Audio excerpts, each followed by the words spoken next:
Greetings and salutations, friends and fans. Welcome back into my channel, and it is my pleasure to be hosting yet another journal flip through today. And today's flip through is going to be particularly important because, just in case you haven't checked your calendar in a while, and just in case the absolute humidity that has struck us here in Montreal isn't an obvious enough hint, summer is officially in full swing, friends, which means we have moved from one season to the next. And now it is time to move from one notebook to the next. We are going back to the ever humble, the ever traditional, the ever classic A5 size. Now I have to admit, there's a lot of empty space in this notebook, and I don't just mean the pages at the very end of it that I don't get a chance to fill out, just because that's how my journaling style plays out. I mean there's a lot of unpopulated spreads and trackers in here. I may or may not have neglected this notebook. Look, the past 2 months have been pretty brutal around here, I'm not even gonna lie to you folks. But nothing gets me remotivated and ready to tackle some new quests than starting something new. And so we are starting a brand new journal today for Season 3 of 2026. So let's go ahead and see what's up in my everyday tarot journal. Now, of course, the typical place to start in a journal would be the nameplate page, but haha, Howie does not like putting his name in any of his notebooks, so we are actually going to skip this page entirely and go straight into the very first spread, which is a year at a glance. I typically combine a year at a glance mini calendars with my future log to reduce space and at least try to match my style of journaling. However, I have noticed a few patterns of neglect in the way that I used my previous journal, and so I'm trying something a little bit different this time around. So I've created this really gorgeous and really crisp and clean page to see exactly how 2026 and the beginning of 2027 is going to be set up. In particular, how all of my week numbers are set up, which, in case you weren't aware, I follow a cyclic planning style when it comes to my journals. And so my months are organized in 4 even-steven weeks of 7 days each, except for that last month in a 3-month quarter, where you get 1 extra week, that 13th week. And as you follow this cyclic planning style, you actually end up with a bonus week every 5 years or so. And so the way I numbered my weeks, I have this lovely little bonus week at the end of a rest week that encompasses the end of December and the very beginning of January. So week 1 of 2027, my new year, is going to fall on January 4th. What a way to live. But the cyclic planning style has really been working out for me lately, and so I'm very eager to continue with this planning style moving forward. Flipping on over, here is the completely redone, overhauled, rehashed, made over future log. And it is quite different from what you may see in my previous videos. I've got a little tip in here that is supposed to be Monday's column, but I wasn't really paying attention when I made my tip-ins, and I forgot to leave myself space to put my Monday label. But this is supposed to be Monday. So you've got the 7 days of the week, and every week number in this season. Now, if I flip over to the next page, you'll see that I actually included a few more weeks. It's nice to get a bird's eye view of what is coming up in the next quarter. What I have found in my journaling practice is that super awkward rest week tends to not be so restful because I tend to wait until the final midnight hour to start thinking about what goals I want to work on in the next quarter, which has really been causing me more stress than it is worth. So giving myself a little bit of space to plan out at least the initial weeks of the next season, I'm hoping will help alleviate my stress and anxiety. So that is the future log in 2 separate spreads with a lovely Dutch door, and I am seriously in love with the washi tape and the style that I've put together for this theme. Moving on over, here is what I'm calling my quest board, and the entire inspiration behind this spread is literally a quest board from an RPG video game. So here is where I'm going to take separate scraps of paper and use washi tape to adhere it to these pages, and just leave side quests or ideas or dreams or hopes, stuff that I think I want to accomplish at some point, but maybe not in the immediate future, and leave them here for future Howie to consider and perhaps accept that quest for a reward. So this jar over here is from a stamp. It's in basic black archival ink, and I'm calling it the rewards coffer because anytime I complete one of these side quests that I'm going to leave on this board, I'm just going to either fill in the jar with a sticker or a doodle of a coin or a crystal so that I can physically visualize how much I've accomplished from this spread. Being able to visualize my accomplishments, I realize, is super important for me. I need that visual reminder that I haven't just wasted time, that my efforts weren't fruitless and a waste. I need a reminder to say, you've done hard things and you can continue to do hard things moving forward. And speaking of moving forward, we're going to move into my main quests. So, as previously done, I've separated my side quests or my fetch quests from my actual main quests. And I've really tried to pare it back with the main quests. I found last season I got, once again, overly ambitious, and I grossly overestimated the amount of time that I actually had to commit to working on my goals or my quests. So technically I've chosen 3 main quests, but I've left in this Fortitude quest because my physical health journey this year has been going so well. I just don't want to break the habit. I don't want to break the exercise chain that I've built up over the past 6 months. And so adding a tracker, which has worked in my previous journals, is really important to keep in this journal moving forward. So here's where we're going to list all of my weightlifting movements. And every week that I complete it, I'm going to mark down the weight that I used and the number of reps that I accomplished with that weight. Keeping in mind that I already know how many sets I do. I typically do 2 or 3 sets depending on if I'm doing a high rep, low weight system or a low rep, high weight system. So I don't need to mark that down. And we'll just mark this down and fill it out as weeks go by. I've also left a lovely space down here for cardio. Why?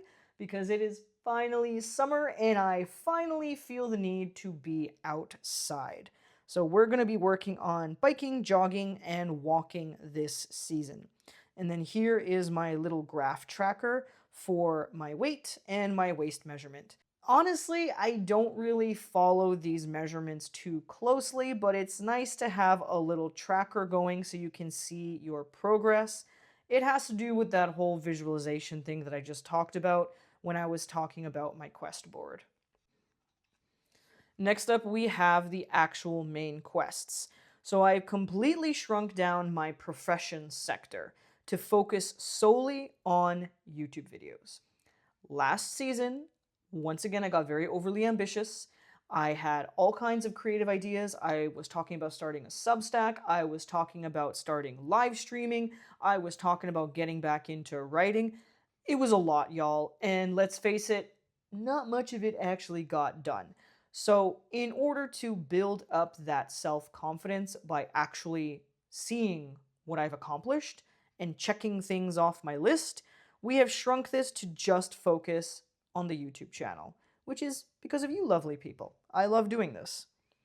Below we have some stuff to do with my community life aspect. Now my main quest here is actually my 36th birthday bash. I did not get a chance to host a really good birthday party last year, and so this year I plan on making up for that by planning well in advance. For those of you who don't know me, my birthday is at the end of September, so I have plenty of time to iron out all the details and plan this bad boy, and I'm very excited for it.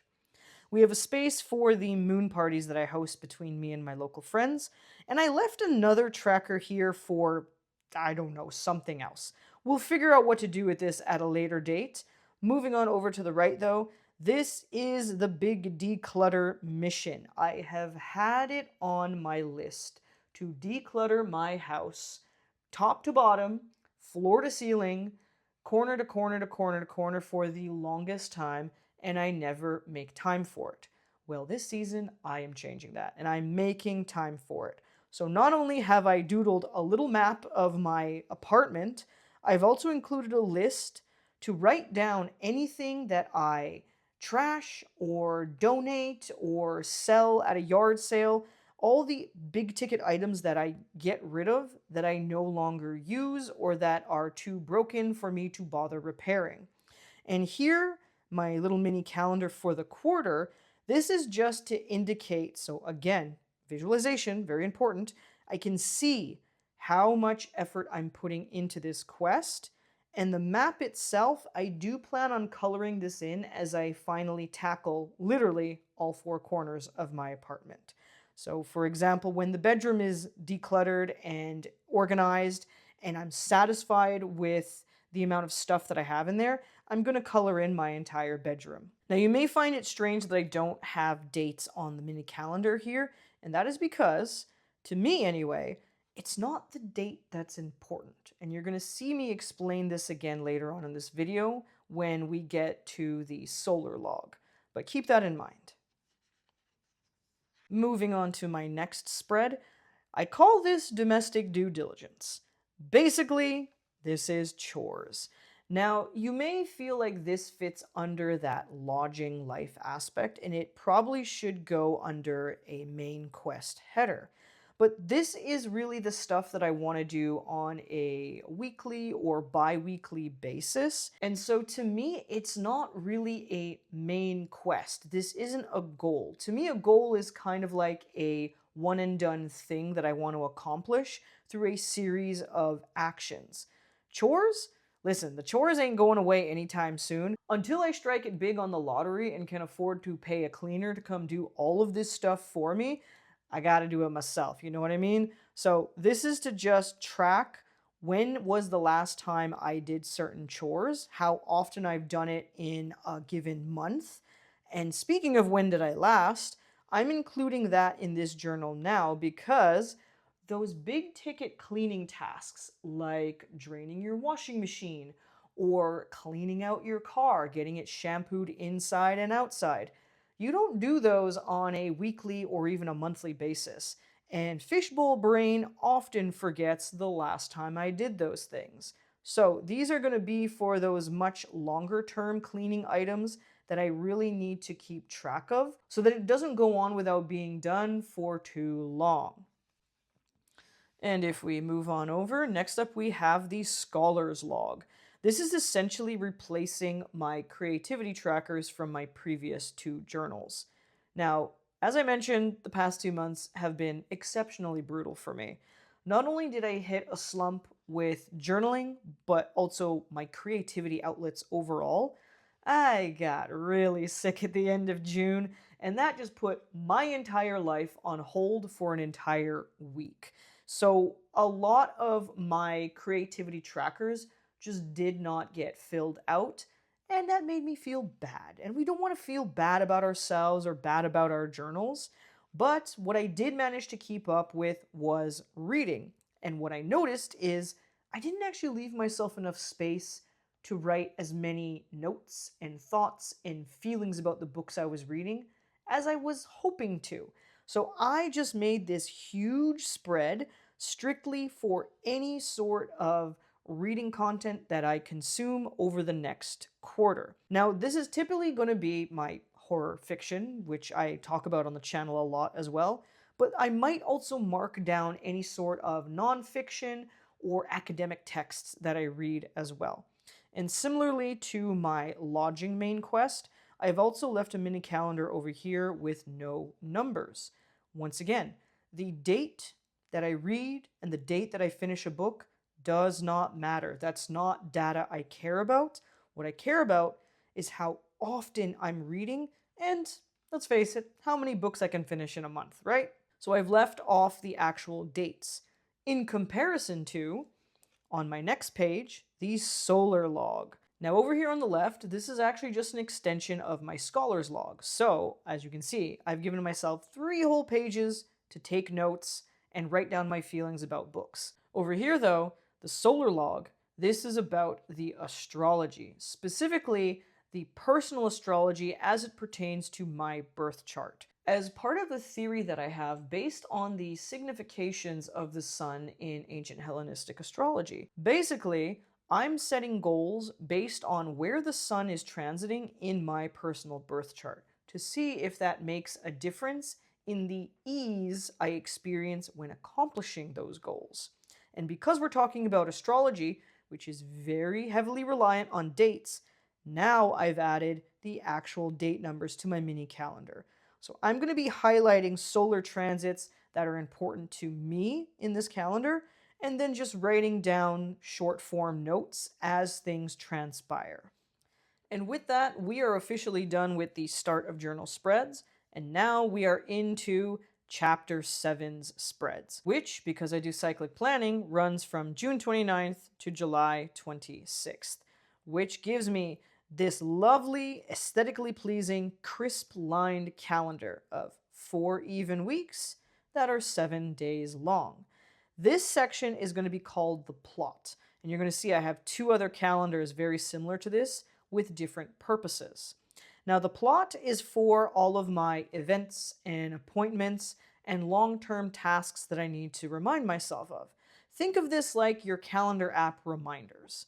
Down here, however, where we have core themes, these core themes are going to be pulled from my monthly tarot reading. As a tarot reader, in order to give myself a bit of a forecast, a peek into the flavor of the month coming up, I do an 8-card tarot reading at the beginning of every month. And the core themes that pop up are just going to go here as a reminder to let me know that, hey, you had these plans, you had these events, and depending on how things play out, it's a gentle reminder to myself that you anticipated this, you prepared for this, you can handle this, whatever this may be. Moving on over, we move into the astrology calendar.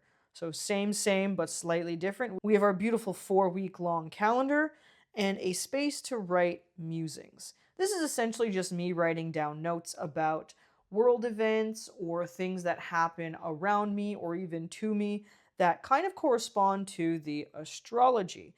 And in these squares, I'm going to mark down the astrological notation for whatever is going on that day. This is much different than what I've done in previous journals. I tried this last month. I really liked it. I was getting a little bit bored of my previous layout, which I explained in my last video. And so I'm going to give this another shot and keep on with it until this eventually bores me too. And then I gotta figure out a new way to lay this out. Moving on, we have the final calendar, and this one is for tarot. So you'll see this one's a little bit different. We have a column for the chapter reading now. So these are the 8 cards that I will doodle when I pull them. And then this is going to be a space to write my notes and observations about that reading. Each of these individual days is going to have a single card. I love doing a daily pull in the morning with my coffee after my meditation. Once again, just to give me a bit of a forecast or guidance on the best action I can take or the best path forward for that day. Now you'll notice Sunday is missing. And what I've noticed in my neglectful journaling patterns is it started to feel very redundant to pull a morning tarot card on a Sunday when that same day at night I was going to do an end of week tarot card reading for the past 7 days. It was a lot of effort for very little data, very little reward. So last month I didn't do any Sunday pulls, and what I used that space for instead was to just jot down little notes about how the cards actually played out over the course of that week. So Sundays are going to be specifically for those larger end-of-week reflection readings. I'm not going to be doing the daily pulls on Sundays anymore, and that is why Sunday is missing. If we flip over, you'll notice that I've left myself some more space on the left, just in case those boxes on the tarot spread weren't enough space to write down all of my thoughts about my reading. And down here, we have a much smaller creativity section. So here I've just chosen 3 random creativity outlets that I would like to work on for the month. These will most likely change next month. And I wanted to do it this way because A, putting in trackers that don't get filled out is kind of a waste of journal space, and B, I think what my problem is that I don't know how to make a decision to save my life. So when I'm given way too many options, I kind of just sit around and potter about in analysis paralysis, and then I end up doom scrolling for 3 hours, and nobody wants that. So we're going to narrow down the options to just these three. If I have to roll a die or flip a coin and add one or something like that to make my choice, I will do that. But reducing the amount of options will hopefully allow me to zero in and actually get some creativity energy out there. Over here on the right, we have the famous mana trackers. As always, I track all of the tarot cards that I pull over the course of a chapter. So we have our space for our minor arcana, our major arcana, our key, and a little space over here for what I call the mantra. Now, I am a huge fan of meditation. I do 5 to 10 minutes of meditation every morning with my cup of coffee. And any sort of insights, guidance, wisdom that Spirit presents to me during these meditations, I jot down here under mantra, and I basically build myself a mantra for the month. That kind of gives me a grounding point and something to focus on during my meditation sessions in the morning. Next up, we have the chapter highlights, which used to be called chapter review. So here we have a very similar familiar format where we have memories, which I've named treasures to kind of keep up with that RPG theme in this journal. We have victories, so the things that I've achieved or accomplished. We have defeats, stuff that I've neglected or failed to complete. The hacks or the solutions to those defeats. And then just a space for any sort of important things I want to remember for next chapter. Now, what's new here is the gratitude log. I am a fan of gratitude. I'm a fan of writing down our tiny wins.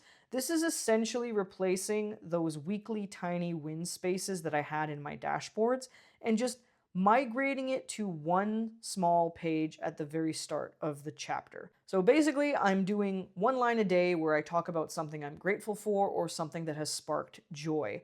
This is such an important reminder for myself, especially when I have those really low, depressing, unmotivated moments. I can always come back to this page and remind myself, hey, good stuff happens. You just got to keep an open mind and keep your eyes open for them. And last, but certainly not least, the ever-popular weekly dashboard. And for those of you who are familiar with the channel, you should be very familiar with this spread. It's evolved. Things have been changed around, but for the most part, the format and purpose is virtually the same. Here is where I migrate all of those finer details day by day, week by week. And of course, you'll notice Friday the 3rd is a weekend color, and that is because Friday the 3rd is a public holiday over here on the res. I don't have work. I have all the time in the world to work on my quests and do fun stuff. So there's a bigger space for Friday here. Now, essentially what I've been doing is trying to use this space to time block. I seem to suffer from a brand of time blindness where I actually don't understand how long tasks take me, and I don't realize how very little time I have to do tasks outside of my day job. And so trying to time block and reserve 30 minutes here, 60 minutes there for a task has helped me reduce the amount of stuff that I burden myself with and allows me to check off more stuff on my to-do list because it's not so jam-packed and overwhelming anymore. I've left myself a section over here for notes just to jot down thoughts, feelings, ideas that come to me. We of course have our mini calendar with the current week highlighted. We have the ritual tracker, which is basically just my daily routines. And if I do them, I tick it off. If I don't do them, I leave a little dot. So at least I know I've come back to the journal to check it. Leaving blank spaces is something I want to avoid. Now up here, the quest log, this is different and this is new. And this was actually a bit of a serendipity, a bit of I had a lot of extra space that I didn't want to waste. Because again, I don't have my tiny wins on this dashboard anymore. So what was I going to do with all this space other than pepper it with a bunch of stickers.